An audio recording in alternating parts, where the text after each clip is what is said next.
বিসমিল্লাহির রহমানির রহিম। Hello everyone, আসসালামু আলাইকুম। আপনারা সবাই কেমন আছেন? আশা করি ভালো আছেন। আল্লাহর অশেষ রহমতে আমরাও ভালো আছি। তো আজ আপনাদের মাঝে নতুন একটি ভিডিও নিয়ে চলে আসলাম। তো আজ চলে আসলাম মুন্সিগঞ্জ, মানে আমার নানুর বাড়িতে মামার অনুষ্ঠান। যেহেতু রমজান মাস, ছোটোখাটো করে অনুষ্ঠান করা হয়েছিল। ইফতারের আয়োজন ছিল এবং রাতে খাবার আয়োজন ছিল। পাশে আমার মামাতো ভাই আমার সাথে দুষ্টামি করছিল।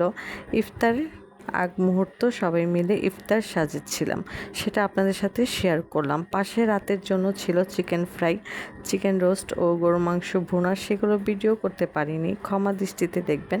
সবাই ভালো থাকবেন, সুস্থ থাকবেন।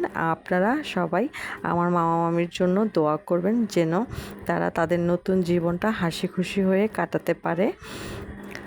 আপনারা সবাই আমার ইউটিউব চ্যানেলটিকে সাবস্ক্রাইব করবেন, আমার ভিডিওটিকে লাইক করবেন, শেয়ার করবেন। আজ এই পর্যন্তই। আল্লাহ হাফেজ।